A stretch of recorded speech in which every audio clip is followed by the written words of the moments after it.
We are currently in the second season of Helluva Boss, 2 episodes in, with a third episode about Moxie returning to the Greed Ring, probably coming out sometime later this month or the next. However, most of you are painfully aware that episode 8 of season 1 never actually aired. Recently, Brandon Rogers had a live stream where he talked about this lost episode, and while he didn't say when we would see it, he indicated that it is somewhere on the horizon. So today, I want to talk about everything we know about the episode, the various theories, and which ones look most likely with Brandon Rogers' new information. My name is Deepcut, hit that subscribe button, and I still have a bit of a cold, so if I sound funny, that's why. Season 1 of Helluva Boss left off on episode 7, Aussies, with it being titled as part 1, and there being a very public advertising for the next episode being part 2, its finale. This included the 2022 trailer, where we were supposed to see the upcoming episode 8 with some fully animated previews, as well as some scenes from episodes expected to air in 2022. Episode 8 would be delayed at first from what I hear due to technical difficulties and struggles of growing the studio as Hazbin Hotel began its animated production. Episode 8 would then be delayed because of a legal issue, and after some time of dealing with this supposed legal issue, VivziePop would announce that the finale would air as a special sometime during season 2, once this legal issue could be resolved. Some fans had speculated that the big issue was the use of music or a character design that VivziePop was in a legal battle over, with many fans pointing to her Zoophobia music video set to Kesha's song Die Young, which included of course the copyrighted music, as well as a dancing character facing accusations of copyright infringement, and this video would eventually be unlisted. However, in his recent stream, Brandon Rogers indicated that we would know what the actual legal issue was once we saw the credits roll for the episode, which makes me circle back to the theory that this is largely Hazbin Hotel related as opposed to a musical copyright issue. My personal theory for a while now has been that Angel would appear in the episode, something teased in episode 7. Episode 7 of course follows Blitz and the gang into the Lust Ring at a nightclub of Prince Asmodeus's, who is both a prince of the Lust Ring but also a king in the Ars Goetia, someone on par with Stolas' father in terms of Goetia status. Even in the previews for this episode, fans were quick to notice that there were posters of angel dust plastered all over the Lust Ring, which many felt was odd as it is a known fact from the Helluva Boss Twitter account that sinners are stuck in the Pride Ring, the uppermost ring of hell. Sinners are not able to simply teleport like Stolas or use public elevator systems like the native demons of hell are seen doing.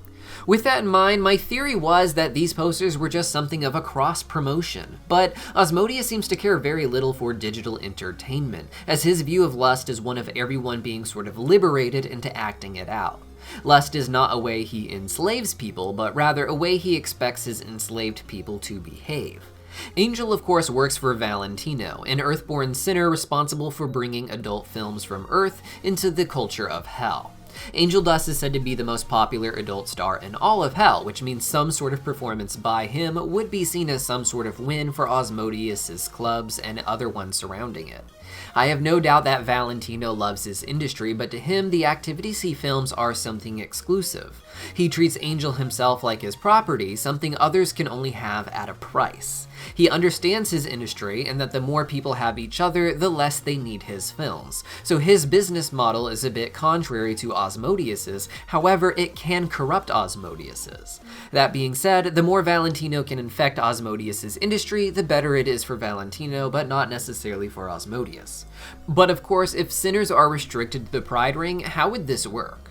The rules of hell are put in place by Lucifer, who is a fallen angel, which gives him certain powers over the laws of hell. As the Prince of Pride, he would want God's creations for himself, as his sort of species to rule over, with the other princes taking over the natives of their ring. With that in mind, Charlie could presumably make an exception that allows Angel to go down to the Lust Ring, but it's not something she would necessarily have a reason to do. One thing Angel does have access to, however, is Vox's screen technology, which would not allow Angel to really be in the Lust Ring, but would allow for him to perform there on big screens and perhaps in 3D. One thing that is really important about Vox's character is that he is trying to constantly update with the times. He saw Alistair refuse to update with what radio could be, and TV ended up crushing it. To avoid this, he was quick to get in on adult films through Valentino and social media through Velvet, and then eventually transitioned into streaming TV. This was Vox's character when the show was first being planned and the pilot was coming together, but since then, technology has continued to advance here on Earth, with 3D and 4D experiences as well as VR becoming increasingly common. I wouldn't be surprised to find that Valentino and Vox have teamed up to create a digital nightclub in the Lust Ring, one where their Pride Ring sinners are able to perform and perhaps even see the Lust Ring for themselves in a similar VR experience without actually leaving the Pride Ring. As the crew was updating the cast of Hazbin Hotel for its upcoming release, I imagine these are the kinds of things that they considered for Overlords and where our world is quickly advancing to. Episode 7 has a small focus on Moxie and Millie, who were on their way to the Lust Ring to enjoy Aussies, but we saw at the very end of the episode that they were kicked out of his club specifically. I don't imagine they were going to be left out of episode 8, and that this was an intentional setup for them to continue to explore the Lust Ring. With there being posters in the background of an Angel Dust performance, perhaps as part of some 3D experience, I imagine Millie and Moxie might check this out, even if just for curiosity's sake. This would have allowed for Angel Dust to make a quick musical cameo in Helluva Boss without breaking their lore rules, and hype up the upcoming series Hazbin Hotel, achieving a similar goal to the Addict music video, which also heavily featured Angel Dust performing.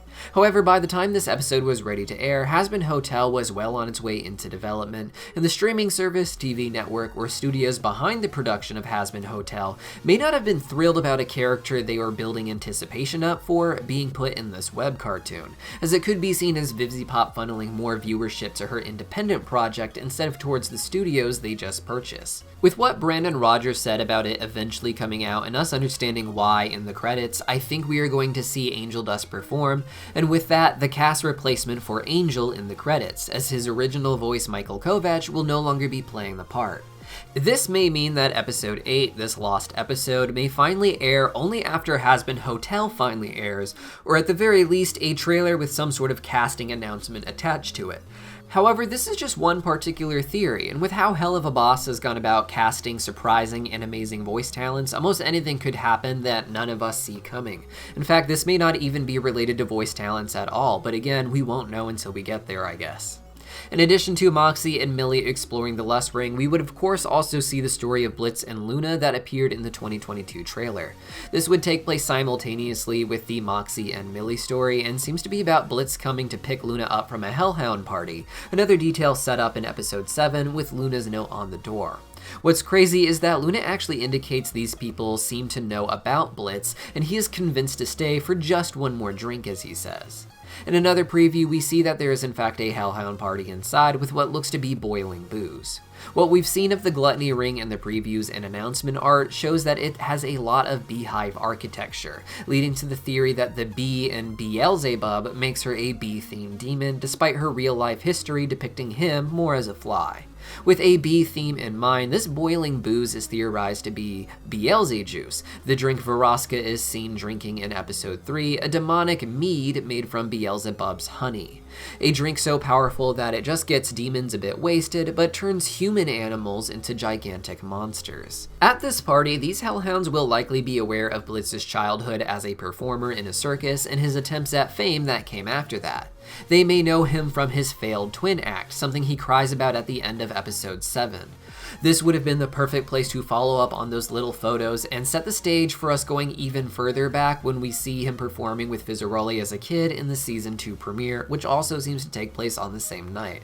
And whatever does happen here in the Gluttony Ring is probably going to end with Blitz using his phone to call Stolas and say that he actually does need some space, perhaps setting up why Stolas is seen getting the Osmodian crystal, and then him and Blitz acting like they've already addressed their issue, because it might have happened at the end of episode 8. But once again, we're not going to really know until we actually see it.